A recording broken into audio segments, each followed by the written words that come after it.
নমস্কাৰ বন্ধুসকল। অমুক কৰিব নাপায়, তমুক কৰিব নাপায়, অমুকত যাব নাপায়, অমুকত খাব নাপায়, বা এনেৰ বহুত কিবা কিবি তথ্য যেনে এনেকুৱা মানে কি হয়, মানুহবোৰ অন্ধবিশ্বাসৰ কবলত পৰি বহুতো কিবা কিবি কৰি পেলাই, বা বহুতো ক'ৰবাত ডাইনী হত্যা, কিবা হত্যা এইবোৰ দেখা পোৱা যায় অন্ধবিশ্বাসৰ কবলত। আজিকালিও বহুতে প্ৰায় অন্ধবিশ্বাসবোৰ বিশ্বাস কৰে, কিন্তু সেই অন্ধবিশ্বাসৰ আঁৰত কিছুমান বৈজ্ঞানিক তথ্য লুকাই আছে। সকলো ধৰ্মৰ আঁৰত লুকাইছে। মুছলিম ইছলাম ধৰ্মতে হওক বা খ্ৰীষ্টান ধৰ্মতে হওক, নানা ধৰ্মৰ আঁৰত কিছুমান বৈজ্ঞানিক তথ্য লুকাইছে, যিবোৰ পুৰণি দিনৰ মানুহে বা প্ৰায় এতিয়াও বহুত মানুহে নাজানে তাৰ আঁৰত লুকাই থকা বৈজ্ঞানিক তথ্যবোৰ। তো নমস্কাৰ বন্ধুসকল, মই মোৰ ইউটিউব চেনেল MDD এণ্টাৰটেইনমেণ্ট চেনেলটোলৈ আপোনালোকক স্বাগতম জনাইছোঁ, আৰু ধৰ্মৰ আঁৰত বৈজ্ঞানিক তথ্যবোৰৰ কিছুমান তথ্য আপোনালোকৰ আগত দাঙি ধৰিবলৈ চেষ্টা কৰিছোঁ। তো অলপ ভিডিঅ'টো আমি আৰম্ভ কৰোঁ। আজি মই আপোনালোকক 6টা পইণ্টছ কম, যিবোৰ ধৰ্মৰ আঁৰত কিছুমান বৈজ্ঞানিক তথ্য লুকাই আছে। আশা কৰোঁ আপোনালোকে ভিডিঅ'টো ভাল পাব, আৰু যদি ভিডিঅ'টো চাই ভাল লাগে তেতিয়াহ'লে লাইক, কমেণ্ট, শ্বেয়াৰ কৰিব, আৰু কমেণ্ট বক্সত কিবা জানিব থাকিলে আমাক কমেণ্ট বক্সত ক'ব, আৰু আমি আপোনালোকক বৈজ্ঞানিক তথ্যবোৰ ক'বলৈ চেষ্টা কৰিম। তেতিয়াহ'লে আমি প্ৰথমটো পইণ্টছলৈ আমি মন কৰোঁ। প্ৰথম পইণ্টছটো হ'ল সোণ পিন্ধা, অৰ্থাৎ কাণ ফুটোৱাৰ নীতি। আমাৰ হিন্দু ধৰ্মত প্ৰায় এটা নিয়ম আছে যে কাণ পিন্ধোৱা নীতি, বা সৰু যেতিয়া ছোৱালীবোৰ তেতিয়া কাণ পিন্ধাই বা কিবা কৰে, এইবোৰ নিয়ম আছে।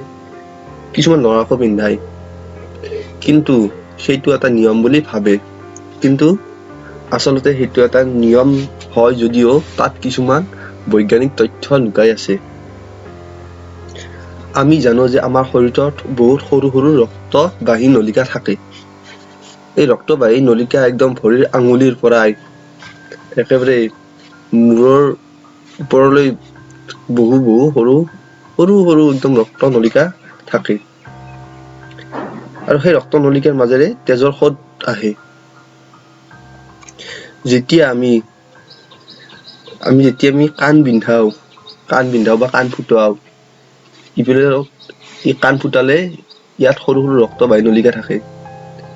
এই ৰক্তবাহী নলিকাত তেতিয়া কাণ ফুটালে কাণত প্ৰেছাৰ পৰে। এই প্ৰেছাৰৰ ফলত আমাৰ যিটো ৰক্তবোৰৰ প্ৰেছাৰ, এই প্ৰেছাৰটো সঠিক হয় আৰু ভাল হয়।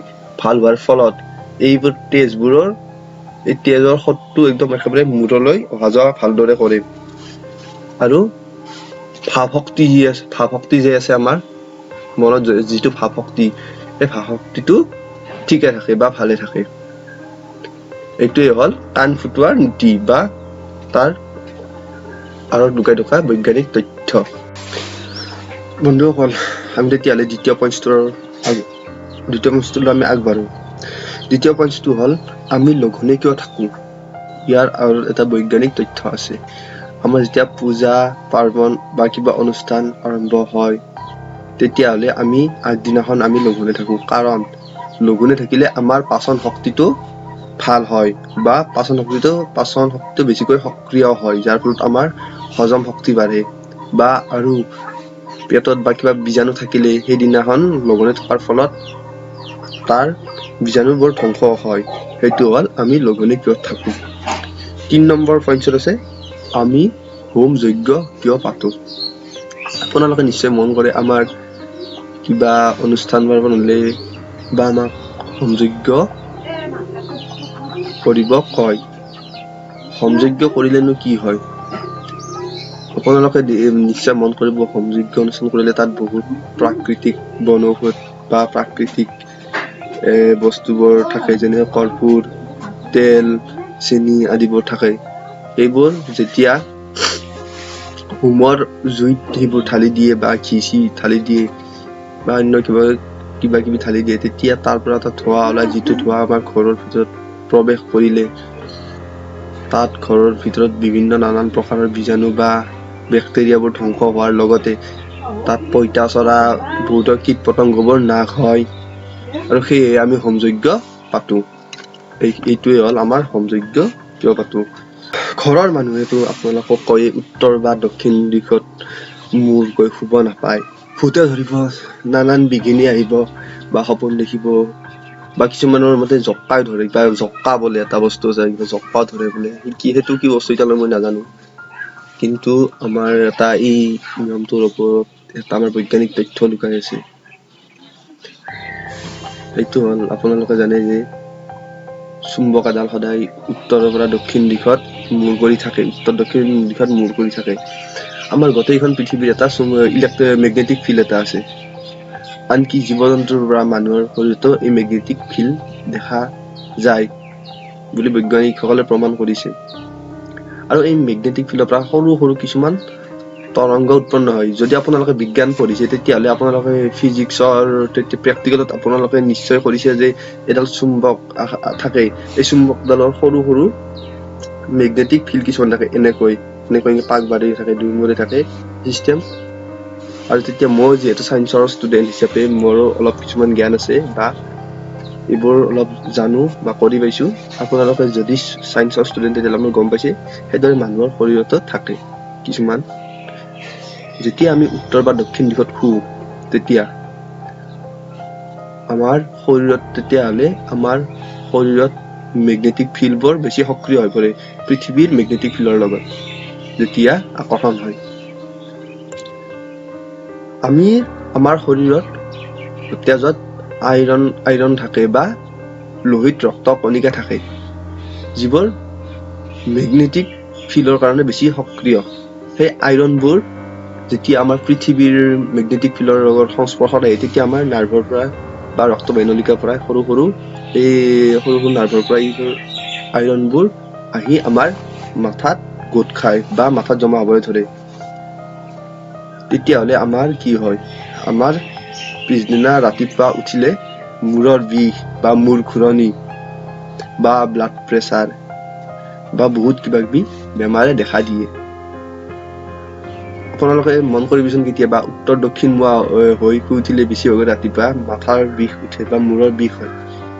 সেইকাৰণে হ'ব পাৰে বুলি মই ভাবো। বন্ধুসকল, আমি আগবাঢ়ো 5 নম্বৰ পইণ্টটোলৈ।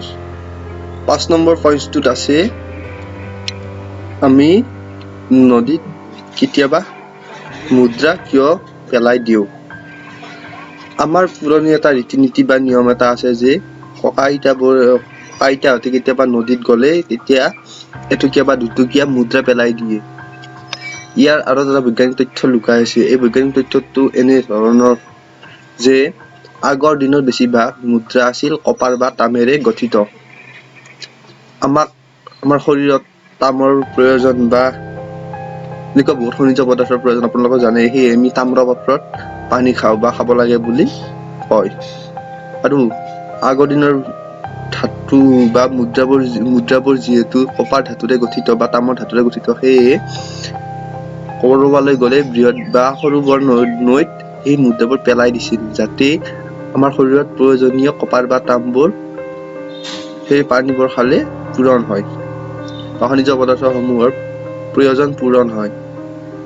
আৰু আগৰ দিনৰ মানুহে প্ৰায় নদীৰেই পানী ব্যৱহাৰ কৰিছিল, খোৱাৰ পৰাই গা ধোৱালৈকে।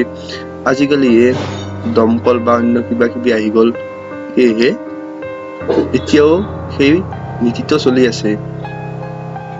এইটো এটা অন্ধবিশ্বাস যদিও, কিন্তু ইয়াৰ মাজত যে ইমান ডাঙৰ বৈজ্ঞানিক তথ্যটো লুকাই আছে কোনেও এতিয়ালৈকে ক'ব পৰা নাছিল। বন্ধুসকল, আমি 6 নম্বৰ পইণ্টটোলৈ আহো। আমি আহঁত গছক কিয় পূজা কৰো।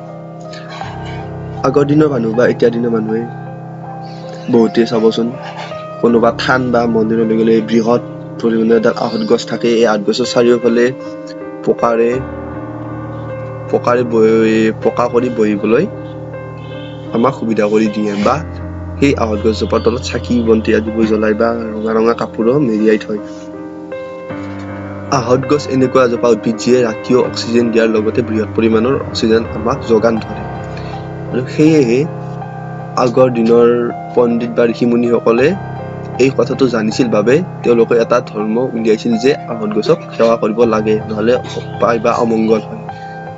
তেতিয়াহ'লে গছজোপা সুৰক্ষিত হৈ থাকে বা মানুহে কাটিবলৈ ভয় কৰে।